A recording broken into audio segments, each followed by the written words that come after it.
ਜ਼ਬੂਰਾਂ ਦੀ ਪੋਥੀ ਇਹ 150 ਪ੍ਰਾਚੀਨ ਇਬਰਾਨੀ ਕਵਿਤਾਵਾਂ, ਗੀਤਾਂ ਅਤੇ ਪ੍ਰਾਰਥਨਾਵਾਂ ਦਾ ਸੰਗ੍ਰਹਿ ਹੈ ਜੋ ਇਸਰਾਏਲ ਦੇ ਪੂਰੇ ਇਤਿਹਾਸ ਦੇ ਵੱਖ-ਵੱਖ ਸਮਿਆਂ ਤੋਂ ਹਨ। ਅਸਲ ਵਿੱਚ ਇਹਨਾਂ ਵਿੱਚੋਂ ਬਹੁਤ ਸਾਰੀਆਂ ਕਵਿਤਾਵਾਂ ਦਾਊਦ ਰਾਜਾ ਨਾਲ ਜੁੜੀਆਂ ਹੋਈਆਂ ਹਨ ਅਤੇ ਉਸ ਨੂੰ ਇੱਕ ਕਵੀ ਅਤੇ ਇੱਕ ਬਰਬਤ ਵਾਦਕ ਵਜੋਂ ਜਾਣਿਆ ਜਾਂਦਾ ਸੀ। ਪਰ ਇਹਨਾਂ ਕਵਿਤਾਵਾਂ ਦੇ ਪਿੱਛੇ ਬਹੁਤ ਸਾਰੇ ਵੱਖ-ਵੱਖ ਲੇਖਕ ਹਨ। ਇੱਥੇ ਅਸਾਫ ਅਤੇ ਕੋਹਰਾ ਦੇ ਪੁੱਤਰਾਂ ਦੀਆਂ ਕਵਿਤਾਵਾਂ ਹਨ ਅਤੇ ਕੁਝ ਹੈਕਲ ਦੇ ਦੂਜੇ ਉਪਾਸਕ ਆਗੂਆਂ ਦੀਆਂ ਹਨ। ਇੱਥੋਂ ਤੱਕ ਕਿ ਸੁਲੇਮਾਨ ਅਤੇ ਮੂਸਾ ਦੀਆਂ ਵੀ ਆਪਣੀਆਂ ਕਵਿਤਾਵਾਂ ਹਨ ਅਤੇ ਇਹਨਾਂ ਵਿੱਚੋਂ 1/3 ਅਗਿਆਤ ਹਨ। ਹੁਣ ਇਹਨਾਂ ਵਿੱਚੋਂ ਬਹੁਤ ਸਾਰੀਆਂ ਕਵਿਤਾਵਾਂ ਇਸਰਾਏਲ ਦੀ ਹੈਕਲ ਵਿੱਚ ਗਾਉਣ ਵਾਲੇ ਗੀਤਕਾਰਾਂ ਦੁਆਰਾ ਵਰਤੀਆਂ ਜਾਂਦੀਆਂ ਹਨ, ਪਰ ਅਸਲ ਵਿੱਚ ਜ਼ਬੂਰਾਂ ਦੀ ਪੋਥੀ ਇੱਕ ਭਜਨ ਪੁਸਤਕ ਨਹੀਂ ਹੈ। ਇਸਰਾਏਲ ਦੇ ਬਾਬਲ ਵਿੱਚ ਗੁਲਾਮੀ ਤੋਂ ਬਾਅਦ ਦੇ ਸਮੇਂ ਦੌਰਾਨ ਇਹ ਪ੍ਰਾਚੀਨ ਕਵਿਤਾਵਾਂ ਇਕੱਠੀਆਂ ਕੀਤੀਆਂ ਗਈਆਂ ਅਤੇ ਜਾਣਬੁੱਝ ਕੇ ਜ਼ਬੂਰਾਂ ਦੀ ਪੋਥੀ ਦੇ ਰੂਪ ਵਿੱਚ ਲੜੀਬੱਧ ਕਰਕੇ ਸਾਡੇ ਸਾਹਮਣੇ ਪੇਸ਼ ਕੀਤਾ। ਇਸ ਦਾ ਸੰਦੇਸ਼ ਅਤੇ ਇਸ ਦੀ ਰਚਨਾ ਬਹੁਤ ਹੀ ਵਿਲੱਖਣ ਹੈ। ਤੁਸੀਂ ਉਦੋਂ ਤੱਕ ਇਸ ਨੂੰ ਨਹੀਂ ਜਾਣ ਸਕਦੇ ਜਦੋਂ ਤੱਕ ਤੁਸੀਂ ਇਸ ਨੂੰ ਸ਼ੁਰੂ ਤੋਂ ਅੰਤ ਤੱਕ ਨਹੀਂ ਪੜ੍ਹਦੇ। ਹੁਣ ਇਹ ਦੇਖਣ ਲਈ ਕਿ ਜ਼ਬੂਰਾਂ ਦੀ ਪੋਥੀ ਦੀ ਰਚਨਾ ਨੂੰ ਕਿਵੇਂ ਤਿਆਰ ਕੀਤਾ ਗਿਆ, ਇਸ ਲਈ ਅੰਤ ਤੋਂ ਸ਼ੁਰੂ ਕਰਨਾ ਜ਼ਿਆਦਾ ਲਾਭਦਾਇਕ ਹੋਵੇਗਾ। ਪੁਸਤਕ ਇਸਰਾਏਲ ਦੇ ਪਰਮੇਸ਼ਵਰ ਦੀ ਵਡਿਆਈ ਦੀਆਂ 5 ਕਵਿਤਾਵਾਂ ਨਾਲ ਸਮਾਪਤ ਹੁੰਦੀ ਹੈ ਅਤੇ ਹਰ ਇੱਕ ਸ਼ਬਦ ਹਾਲੇਲੂਇਆ ਨਾਲ ਸ਼ੁਰੂ ਅਤੇ ਸਮਾਪਤ ਹੁੰਦਾ ਹੈ, ਜੋ ਕਿ ਇਬਰਾਨੀ ਵਿੱਚ ਲੋਕਾਂ ਦੇ ਇੱਕ ਸਮੂਹ ਨੂੰ ਯਾਹ ਦੀ ਉਸਤਤ ਕਰਨ ਦਾ ਹੁਕਮ ਹੈ, ਜੋ ਯਹੋਵਾ ਪਰਮੇਸ਼ਵਰ ਦਾ ਈਸ਼ਵਰੀ ਨਾਮ ਹੈ। ਹੁਣ 5 ਭਾਗਾਂ ਵਿੱਚ ਆਯੋਜਨ ਹੋਣਾ ਵਧੀਆ ਲੱਗਦਾ ਹੈ, ਜਿਵੇਂ ਸਾਨੂੰ ਇੱਥੇ ਕੋਈ ਪੁਸਤਕ ਦਾ ਸਿੱਟਾ ਦੇ ਰਿਹਾ ਹੈ। ਇਸ ਲਈ ਇਹ ਸਵਾਲ ਉੱਠਦਾ ਹੈ ਕਿ ਪੁਸਤਕ ਵਿੱਚ ਜਾਣਬੁੱਝ ਕੇ ਰਚਨਾ ਕੀਤੇ ਜਾਣ ਦਾ ਕੋਈ ਸੰਕੇਤ ਹੈ।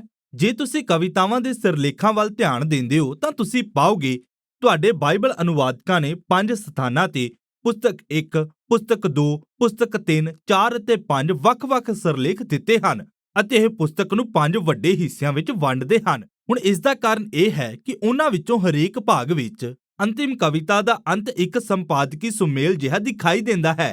ਇਹ ਕੁਝ ਅਜਿਹਾ ਹੈ, ਯਹੋਵਾ ਇਸਰਾਏਲ ਦਾ ਪਰਮੇਸ਼ਵਰ ਸਦਾ ਅਤੇ ਸਦਾ ਲਈ ਮੁਬਾਰਕ ਹੋਵੇ, ਆਮੀਨ ਅਤੇ ਫਿਰ ਆਮੀਨ। ਇਸ ਲਈ ਪੁਸਤਕ ਦਾ ਇੱਕ ਸਿੱਟਾ ਹੈ। ਇਸ ਵਿੱਚ 5 ਮੁੱਖ ਭਾਗਾਂ ਵਿੱਚ ਇੱਕ ਅੰਦਰੂਨੀ ਸੰਗਠਨ ਹੈ ਅਤੇ ਸਭ ਤੋਂ ਪਹਿਲਾਂ ਸੁਭਾਵਿਕ ਹੈ ਕਿ ਅਸੀਂ ਆਰੰਭ ਤੋਂ ਵੇਖੀਏ ਜਿੱਥੇ ਜਾਣ ਪਛਾਣ ਹੈ ਅਤੇ ਅਸੀਂ ਕੀ ਪਾਉਂਦੇ ਹਾਂ। ਜ਼ਬੂਰ 1 ਅਤੇ 2 ਜੋ ਕਿ ਪੁਸਤਕ 1 ਤੋਂ ਬਾਹਰ ਹਨ, ਜ਼ਬੂਰ 1 ਅਤੇ 2 ਨੂੰ ਛੱਡ ਕੇ ਜਿਸ ਦਾ ਲੇਖਕ ਅਗਿਆਤ ਹੈ, ਕਿਉਂਕਿ ਪੁਸਤਕ 1 ਦੀਆਂ ਜ਼ਿਆਦਾਤਰ ਕਵਿਤਾਵਾਂ ਦਾਊਦ ਨਾਲ ਜੁੜੀਆਂ ਹੋਈਆਂ ਹਨ। ਜ਼ਬੂਰ 1 ਦੇ ਅਨੁਸਾਰ ਉਹ ਵਿਅਕਤੀ ਕਿੰਨਾ ਧਨ ਹੈ ਜੋ ਤੁਰੇਤ ਤੇ ਧਿਆਨ ਦਿੰਦਾ ਹੈ, ਪ੍ਰਾਰਥਨਾ ਪੂਰਵਕ ਉਸ ਨੂੰ ਦਿਨ ਰਾਤ ਪੜ੍ਹਦਾ ਹੈ ਅਤੇ ਫਿਰ ਇਸ ਦੀ ਪਾਲਣਾ ਕਰਦਾ ਹੈ। ਹੁਣ ਤੁਰੇਤ ਸ਼ਬਦ ਦਾ ਸਿੱਧਾ ਅਰਥ ਹੈ ਸਿੱਖਿਆ ਅਤੇ ਖਾਸ ਤੌਰ ਤੇ ਇਹ ਮੂਸਾ ਦੀਆਂ 5 ਕਿਤਾਬਾਂ ਦਾ ਹਵਾਲਾ ਦਿੰਦਾ ਹੈ ਜੋ ਪੁਰਾਣੇ ਨੇਮ ਦੀ ਸ਼ੁਰੂਆਤ ਕਰਦੀਆਂ ਹਨ ਅਤੇ ਇੱਥੇ ਅਸਲ ਵਿੱਚ ਸ਼ਬਦ ਦੀ ਵਰਤੋਂ ਦੋਵਾਂ ਅਰਥਾਂ ਨੂੰ ਧਿਆਨ ਵਿੱਚ ਰੱਖ ਕੇ ਕੀਤੀ ਗਈ ਹੈ, ਜੋ ਦੱਸਦਾ ਹੈ ਕਿ ਇਸ ਦੇ 5 ਮੁੱਖ ਭਾਗ ਕਿਉਂ ਹਨ। ਜ਼ਬੂਰਾਂ ਦੀ ਪੋਥੀ ਨੂੰ ਇੱਕ ਨਵੀਂ ਤੁਰੇਤ ਵਜੋਂ ਪੇਸ਼ ਕੀਤਾ ਜਾ ਰਿਹਾ ਹੈ ਜੋ ਪਰਮੇਸ਼ਵਰ ਦੇ ਲੋਕਾਂ ਨੂੰ ਜੀਵਨ ਭਰ ਦੇ ਪ੍ਰਾਰਥਨਾ ਅਭਿਆਸ ਬਾਰੇ ਸਿਖਾਏਗਾ, ਜਿਵੇਂ ਉਹ ਪਹਿਲੀ ਤੁਰੇਤ ਵਿੱਚ ਦਿੱਤੀਆਂ ਪਰਮੇਸ਼ਵਰ ਦੀਆਂ ਆਗਿਆਵਾਂ ਨੂੰ ਮੰਨਣ ਦਾ ਯਤਨ ਕਰਦੇ ਹਨ। ਜ਼ਬੂਰ 2 ਦੂਸਰਾ ਸ਼ਮੂਏਲ ਅਧਿਆਇ 7 ਤੋਂ ਰਾਜਾ ਦਾਊਦ ਨਾਲ ਕੀਤੇ ਪਰਮੇਸ਼ਵਰ ਦੇ ਵਾਅਦੇ ਤੇ ਇੱਕ ਕਾਵਿਕ ਪ੍ਰਤੀਬਿੰਬ ਹੈ। ਇੱਕ ਦਿਨ ਮਸੀਹ ਰਾਜਾ ਆਵੇਗਾ ਅਤੇ ਸਾਰੇ ਸੰਸਾਰ ਉੱਤੇ ਪਰਮੇਸ਼ਵਰ ਦਾ ਰਾਜ ਸਥਾਪਿਤ ਕਰੇਗਾ ਅਤੇ ਕੌਮਾਂ ਵਿੱਚ ਬੁਰਾਈ ਅਤੇ ਬਗਾਵਤ ਨੂੰ ਹਰਾ ਦੇਵੇਗਾ। ਹੁਣ ਜ਼ਬੂਰ 2 ਇਹ ਕਹਿ ਕੇ ਸਮਾਪਤ ਹੁੰਦਾ ਹੈ ਕਿ ਜੋ ਲੋਕ ਮਸੀਹ ਰਾਜੇ ਵਿੱਚ ਪਨਾਹ ਲੈਣਗੇ ਉਹ ਧਨ ਹੋਣਗੇ। ਇਹ ਉਹੀ ਸ਼ਬਦ ਹਨ ਜਿਨ੍ਹਾਂ ਦੀ ਵਰਤੋਂ ਜ਼ਬੂਰ 1 ਦੇ ਆਰੰਭ ਵਿੱਚ ਕੀਤੀ ਗਈ ਸੀ ਅਤੇ ਇਸ ਲਈ ਇਹ 2 ਕਵਿਤਾਵਾਂ ਮਿਲ ਕੇ ਸਾਨੂੰ ਦੱਸਦੀਆਂ ਹਨ ਕਿ ਜ਼ਬੂਰਾਂ ਦੀ ਪੁਸਤਕ ਨੂੰ ਪਰਮੇਸ਼ਵਰ ਦੇ ਲੋਕਾਂ ਦੀ ਪ੍ਰਾਰਥਨਾ ਪੁਸਤਕ ਦੇ ਉਦੇਸ਼ ਵਜੋਂ ਤਿਆਰ ਕੀਤਾ ਗਿਆ ਹੈ, ਜਦੋਂ ਕਿ ਪਰਮੇਸ਼ਵਰ ਦੇ ਲੋਕ ਤੁਰੇਤ ਦੇ ਹੁਕਮਾਂ ਦੇ ਪ੍ਰਤੀ ਵਫਾਦਾਰ ਰਹਿਣ ਦੀ ਕੋਸ਼ਿਸ਼ ਕਰਦੇ ਹਨ ਅਤੇ ਭਵਿੱਖ ਦੇ ਮਸੀਹ ਰਾਜ ਦੀ ਉਮੀਦ ਅਤੇ ਉਡੀਕ ਕਰਦੇ ਹਨ। ਹੁਣ ਜਦੋਂ ਇਹਨਾਂ 2 ਵਿਸ਼ਿਆਂ ਦੀ ਜਾਣ ਪਛਾਣ ਹੋ ਗਈ ਹੈ ਤਾਂ ਅਸੀਂ ਇਹ ਵੇਖਣਾ ਸ਼ੁਰੂ ਕਰਦੇ ਹਾਂ ਕਿ ਇਹਨਾਂ 2 ਵਿਚਾਰਾਂ ਦੇ ਆਲੇ ਦੁਆਲੇ ਛੋਟੀਆਂ ਪੁਸਤਕਾਂ ਦੀ ਰਚਨਾ ਕਿਵੇਂ ਕੀਤੀ ਗਈ ਹੈ। ਉਦਾਹਰਨ ਲਈ ਪੁਸਤਕ 1 ਦੇ ਕੇਂਦਰ ਵਿੱਚ ਕਵਿਤਾਵਾਂ ਦਾ ਇੱਕ ਸੰਗ੍ਰਹਿ ਹੈ, ਜ਼ਬੂਰ 15 ਤੋਂ 24, ਅਤੇ ਇਹ ਨੇਮ ਦੀ ਵਫਾਦਾਰੀ ਲਈ ਇੱਕ ਬੇਨਤੀ ਦੇ ਨਾਲ ਆਰੰਭ ਅਤੇ ਸਮਾਪਤ ਹੁੰਦਾ ਹੈ।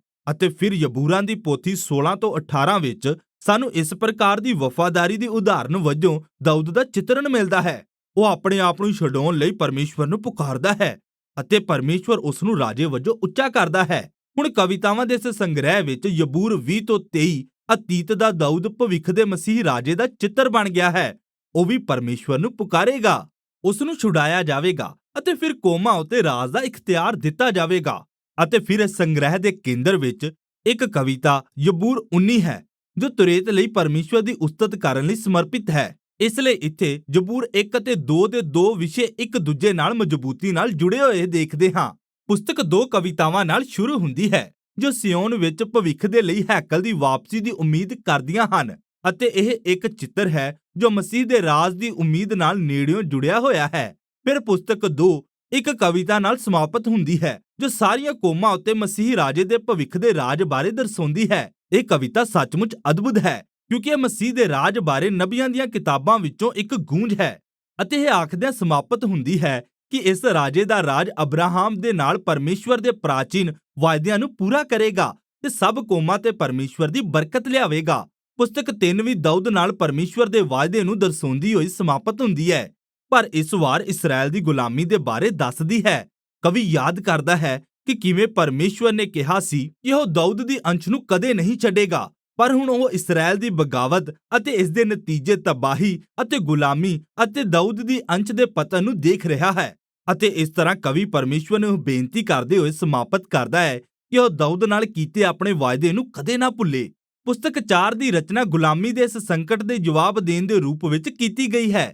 ਸ਼ੁਰੂਆਤੀ ਕਵਿਤਾ ਮੂਸਾ ਦੀ ਪ੍ਰਾਰਥਨਾ ਨਾਲ ਸਾਨੂੰ ਇਸਰਾਇਲ ਦੀਆਂ ਜੜ੍ਹਾਂ ਵੱਲ ਵਾਪਸ ਲੈ ਜਾਂਦੀ ਹੈ, ਅਤੇ ਉਹ ਉਹੀ ਕਰਦਾ ਹੈ ਜੋ ਉਸਨੇ ਸਨਈ ਪਹਾੜ ਤੇ ਸੋਨੇ ਦੇ ਵੱਛੇ ਦੀ ਘਟਨਾ ਤੋਂ ਬਾਅਦ ਕੀਤਾ ਸੀ।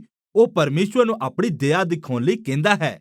ਪੁਸਤਕ 4 ਦਾ ਕੇਂਦਰ ਇਸ ਤਰ੍ਹਾਂ ਦੀਆਂ ਕਵਿਤਾਵਾਂ ਦੇ ਇੱਕ ਸਮੂਹ ਨਾਲ ਘਿਰਿਆ ਹੈ, ਜੋ ਘੋਸ਼ਣਾ ਕਰਦੀ ਹੈ ਕਿ ਪ੍ਰਭੂ ਇਸਰਾਇਲ ਦਾ ਪਰਮੇਸ਼ਵਰ ਸੰਸਾਰ ਦੇ ਸੱਚੇ ਰਾਜੇ ਵਜੋਂ ਰਾਜ ਕਰਦਾ ਹੈ, ਅਤੇ ਇਹ ਕਿ ਸਾਰੀ ਸ੍ਰਿਸ਼ਟੀ, ਰੁੱਖਾਂ, ਪਹਾੜਾਂ, ਨਦੀਆਂ ਸਭ ਨੂੰ ਉਸ ਭਵਿੱਖ ਦੇ ਦਿਨ ਦਾ ਜਸ਼ਨ ਮਨਾਉਣ ਲਈ ਬੁਲਾਇਆ ਜਾਂਦਾ ਹੈ, ਜਦੋਂ ਪਰਮੇਸ਼ਵਰ ਸਾਰੇ ਸੰਸਾਰ ਉੱਤੇ ਆਪਣਾ ਨਿਆਂ ਅਤੇ ਰਾਜ ਸਥਾਪਿਤ ਕਰੇਗਾ। ਪੁਸਤਕ 5 ਕਵਿਤਾਵਾਂ ਦੀ ਇੱਕ ਲੜੀ ਦੇ ਨਾਲ ਸ਼ੁਰੂ ਹੁੰਦੀ ਹੈ, ਜੋ ਇਸ ਗੱਲ ਦੀ ਪੁਸ਼ਟੀ ਕਰਦੀ ਹੈ ਕਿ ਪਰਮੇਸ਼ਵਰ ਆਪਣੇ ਲੋਕਾਂ ਦੀ ਦੁਹਾਈ ਸੁਣਦਾ ਹੈ ਅਤੇ ਇੱਕ ਦਿਨ ਭਵਿੱਖ ਦੇ ਰਾਜੇ ਨੂੰ ਬੁਰਾਈ ਨੂੰ ਹਰਾਉਣ ਅਤੇ ਪਰਮੇਸ਼ਵਰ ਦਾ ਰਾਜ ਲਿਆਉਣ ਲਈ ਭੇਜੇਗਾ। ਇਸ ਪੁਸਤਕ ਵਿੱਚ ਦੋ ਵੱਡੇ ਸੰਗ੍ਰਹਿ ਵੀ ਸ਼ਾਮਿਲ ਹਨ। ਇੱਕ ਨੂੰ ਹਾਲਲ ਕਿਹਾ ਜਾਂਦਾ ਹੈ ਅਤੇ ਦੂਜੇ ਨੂੰ ਯਾਤਰਾ ਦੇ ਗੀਤ ਆਖਿਆ ਜਾਂਦਾ ਹੈ। ਇਹਨਾਂ ਵਿੱਚੋਂ ਹਰ ਇੱਕ ਸੰਗ੍ਰਹਿ ਭਵਿੱਖ ਦੇ ਮਸੀਹ ਰਾਜ ਬਾਰੇ ਇੱਕ ਕਵਿਤਾ ਨਾਲ ਸਮਾਪਤ ਹੁੰਦਾ ਹੈ, ਅਤੇ ਇਹ ਦੋ ਸੰਗ੍ਰਹਿ ਮਿਲ ਕੇ ਆਪਣੇ ਲੋਕਾਂ ਨੂੰ ਛਡਾਉਣ ਲਈ ਪਰਮੇਸ਼ਵਰ ਦੇ ਭਵਿੱਖ ਦੇ ਕੂਚ ਵਰਗੇ ਕਾਰਜ ਦੀ ਉਮੀਦ ਨੂੰ ਕਾਇਮ ਰੱਖਦੇ ਹਨ। ਅਤੇ ਫਿਰ ਉਹਨਾਂ ਦੇ ਵਿਚਕਾਰ ਯਬੂਰ 119 ਹੈ।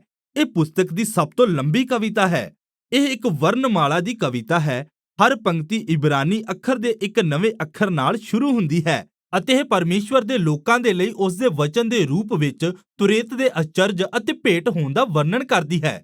ਇੱਥੇ ਅਸੀਂ ਦੇਖਦੇ ਹਾਂ ਜ਼ਬੂਰ 1 ਅਤੇ 2 ਦੇ ਵਿਸ਼ੇ ਤੁਰੇਤ ਅਤੇ ਮਸੀਹ ਨੂੰ ਪੁਸਤਕ 5 ਵਿੱਚ ਇਕੱਠੇ ਮਿਲਾਉਂਦੇ ਹਨ, ਜੋ ਸਾਨੂੰ ਉਸ 5 ਕਵਿਤਾ ਦੇ ਸਿੱਟੇ ਤੇ ਵਾਪਸ ਲਿਆਉਂਦਾ ਹੈ। ਕੇਂਦਰੀ ਕਵਿਤਾ ਯਬੂਰ 148 ਵਿੱਚ ਸਾਰੀ ਸ੍ਰਿਸ਼ਟੀ ਨੂੰ ਇਸਰਾਇਲ ਦੇ ਪਰਮੇਸ਼ਵਰ ਦੀ ਉਸਤਤ ਕਰਨ ਲਈ ਬੁਲਾਇਆ ਗਿਆ ਹੈ, ਕਿਉਂਕਿ ਉਸ ਨੇ ਹਵਾਲਾ ਦਿੱਤਾ ਹੈ, ਆਪਣੀ ਪ੍ਰਜਾ ਦੇ ਸਿੰਘ ਨੂੰ ਉੱਚਾ ਕੀਤਾ ਹੈ। ਹੁਣ ਇੱਥੇ ਸਿੰਘ ਜਿੱਤ ਵਿੱਚ ਉਠਾਏ ਗਏ ਬਲਦ ਦੇ ਸਿੰਘ ਦਾ ਰੂਪਕ ਹੈ, ਅਤੇ ਇਹ ਚਿੱਤਰ ਪਹਿਲੇ ਸ਼ਮੂਏਲ ਅਧਿਆਇ 2 ਵਿੱਚ ਹੰਨਾ ਦੇ ਗੀਤ ਵਿੱਚ ਇਸਤੇਮਾਲ ਹੋਇਆ, ਅਤੇ ਯਬੂਰ 132 ਵਿੱਚ ਵੀ। ਸਿੰਘ ਭਵਿੱਖ ਦੇ ਮਸੀਹ ਰਾਜੇ ਅਤੇ ਬੁਰਾਈ ਉੱਤੇ ਉਸ ਦੀ ਜਿੱਤ ਦਾ ਪ੍ਰਤੀਕ ਹੈ। ਇਹ ਇਸ ਅਦਭੁਤ ਪੁਸਤਕ ਦਾ ਢੁਕਵਾਂ ਸਿੱਟਾ ਹੈ।